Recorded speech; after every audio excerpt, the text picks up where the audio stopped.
Assalamualaikum warahmatullahi wabarakatuh. Jumpa lagi sahabat pendidikan Bocah Angon. Jumpa lagi di bulan Syawal ini di channel Pendikar Bocah Angon bersama saya Gunadi Widi Nur Cahyo.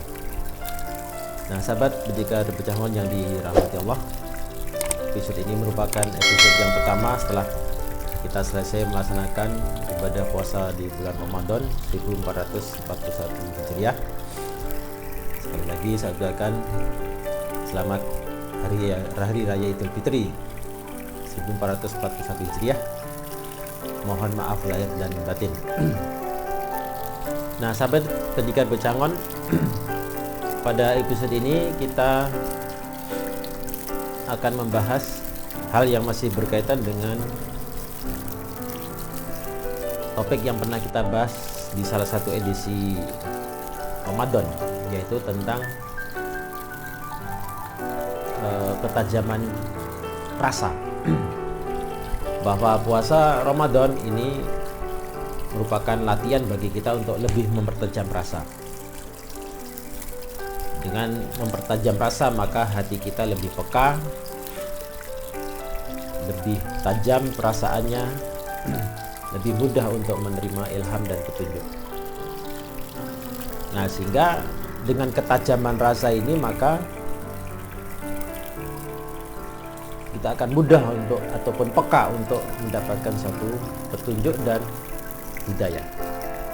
Sebaliknya, jika puasa kita tidak bisa membawa atau mempertajam rasa dan tidak berhasil untuk mengembalikan hati kita ke dalam keadaan yang suci,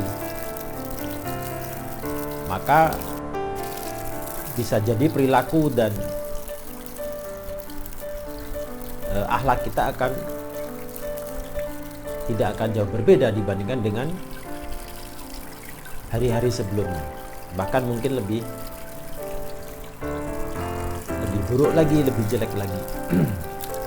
Nah, sehingga ketika kita tidak berhasil mempertajam rasa, membersihkan dan mensucikan hati dan jiwa kita, maka ibaratnya kita punya hati tapi tidak mampu merasakan, punya mata tapi tidak mampu melihat, punya telinga tapi tidak bisa mendengarkan.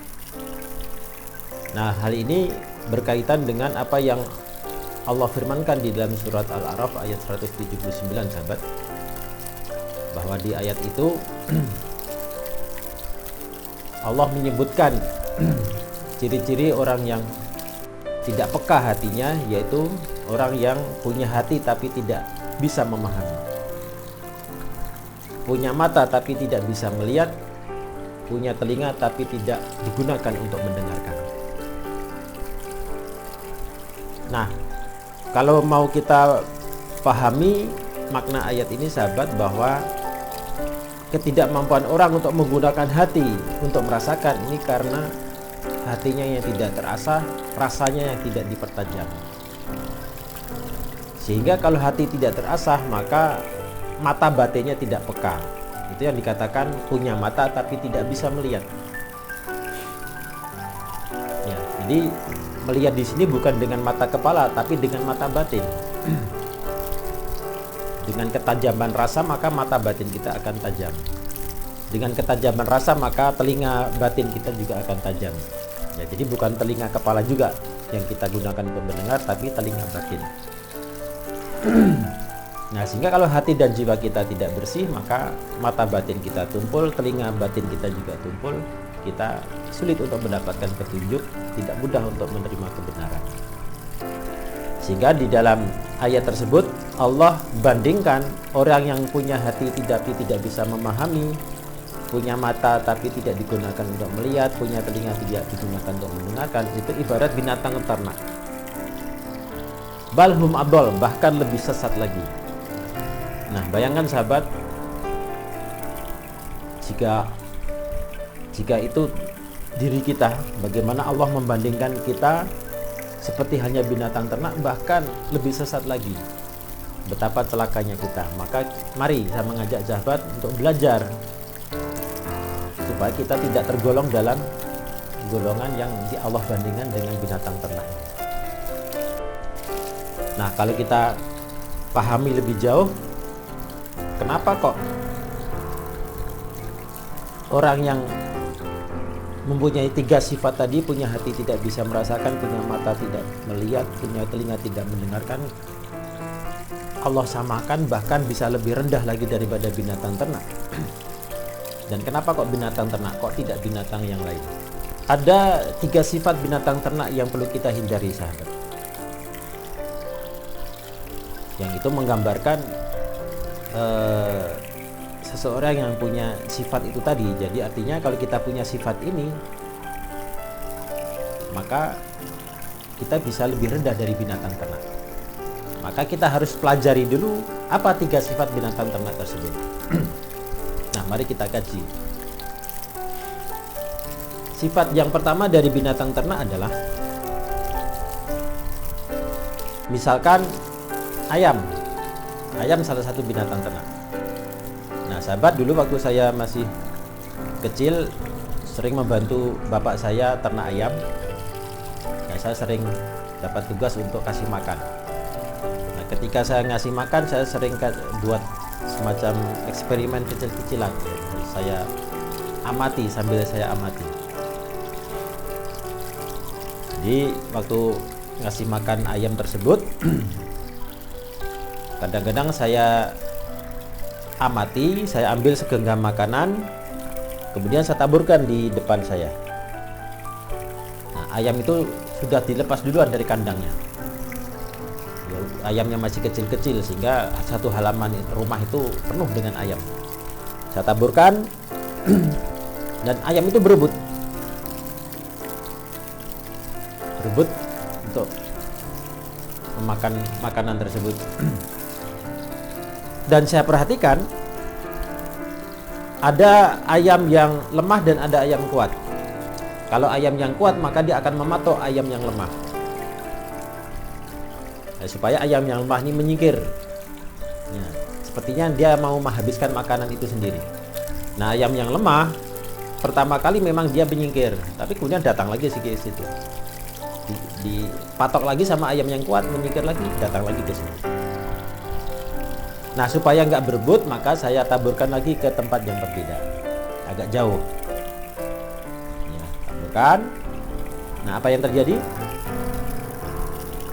Ternyata semua ayam tadi berpindah ke tempat yang baru tadi, walaupun di tempat yang pertama masih ada makanannya. Semuanya berpindah. Nah, sekali-sekali ada yang balik lagi ke tempat awal, berpindah lagi.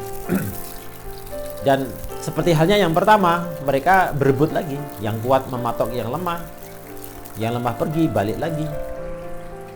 Saya taburkan lagi di tempat yang ketiga yang terpisah, begitu juga sama. Berpindah ke tempat yang baru, padahal yang tempat yang lama masih ada makanannya. Nah, berebut lagi di sini. Nah, itu sifat binatang ternak ayam. Nah, apa maknanya sahabat? Kalau dalam kehidupan manusia, sifat seperti itu adalah menggambarkan orang yang tamak dan serakah. Ya. Kalau ayam seperti itu ya wajar namanya ayam. Ayam memang ya sifatnya seperti itu, nggak ada salahnya kalau ayam. Tapi kalau sifat seperti itu dimiliki oleh manusia, oleh diri kita, maka sifat kita itu jadi seperti ayam. Kalau itu dimiliki oleh ayam, wajar. Ayam nggak punya akal. Tetapi kalau manusia yang diberi akal kok punya sifat seperti itu, maka kita digolongkan termasuk serakah. Jadi sifat yang pertama dari binatang ternak, serakah. Maunya dikuasai sendiri, maunya dimakan sendiri. Kalau ayam serakah ya wajar, namanya binatang.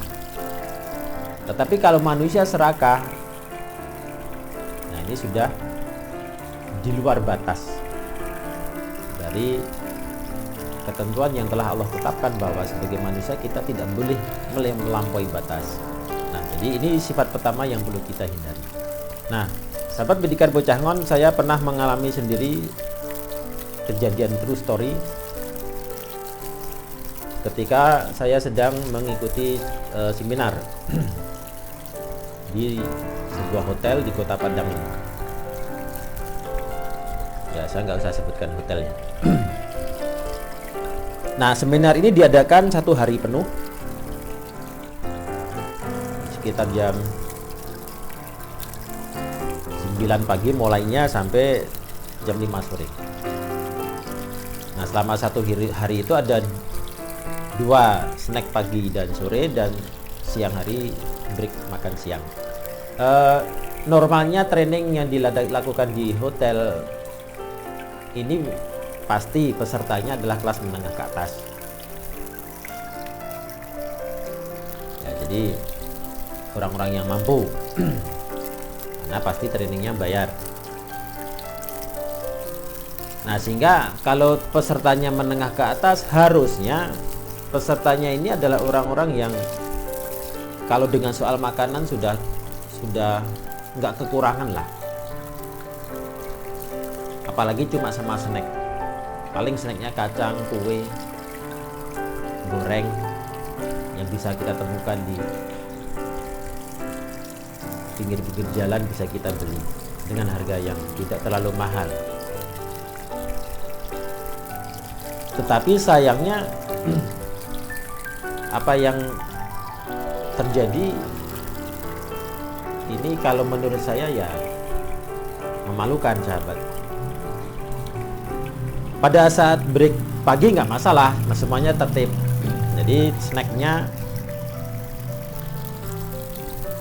itu diambil sendiri oleh masing-masing peserta. Jadi tidak oleh panitia, cuma disediakan piring-piring kecil atau lepek yang kosong. Jadi prasmanan peserta sendiri yang mengambil. Biasanya ada 3 snack, ada kacang, ada kue manis, dan ada goreng. Nah, seharusnya setiap peserta cukup mengambil setiap jenis kue ini satu-satu, goreng 1, kue manis 1, dan kacang secukupnya. Masukkan ke lepek, bawa ke tempat makan. Nah, waktu break pagi memang masih tertib, nggak ada masalah. Tapi pada saat break sore, begitu saya antrenya cukup agak ke belakang. Nah, dari antrian di belakang itu saya lihat ada peserta yang ngambil kacangnya itu 1 genggam penuh. Kue yang manisnya ambil 2, ada yang 3. Gorengnya juga ada 2, ada yang 3. Dalam hati saya berkata, ini orang kok nggak perasaan, di belakang masih banyak antri, dia ngambil banyak-banyak. Nanti yang di belakang nggak kebagian karena kuenya terbatas. Ya, cuma dalam hati saja. Ternyata apa yang saya khawatirkan terjadi. Akhirnya belum habis antrian, kue sudah habis, paling sisa sedikit.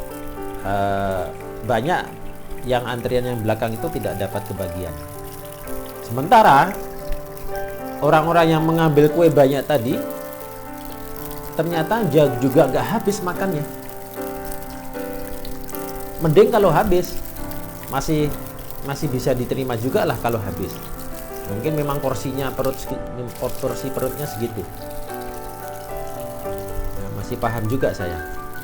Tetapi ternyata nggak habis juga. Berapa banyak itu di meja-meja peserta itu yang kuenya itu tersisa. terbuang percuma. Sementara yang peserta yang antri di belakang itu banyak nggak kebagian, termasuk saya juga nggak kebagian. Yang saya sesalkan bukan saya nggak kebagian kuenya, tetapi yang saya sesalkan kok di mana mata hati mereka peserta yang ngambil banyak tadi. Apa matanya tidak melihat bahwa teman-teman peserta yang lain di belakang masih banyak yang ngantri? Apa hatinya tidak merasakan kasihan kalau teman-teman saya nggak kebagian? Nah ini sahabat, salah satu contoh real yang pernah saya alami sendiri. Nah ini kan ibarat ayam tadi yang maunya dimakan sendiri, maunya dikuasai sendiri. Dan ini sering kita jumpai dalam kehidupan sehari-hari. Nah maka mari kita hindari sifat serakah.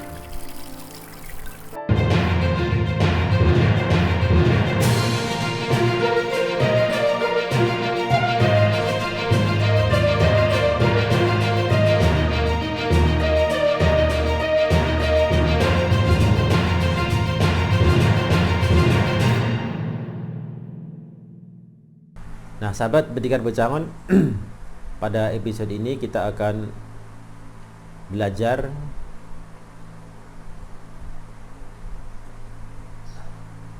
apa yuk? Nah sahabat Pendidikan Pecangon yang dirahmati Allah, pada episode ini kita akan membahas sebuah topik yang berkaitan ada kereta api lewat. Sebaliknya, jika kita tidak berhasil mempertajam rasa kita, hati kita tidak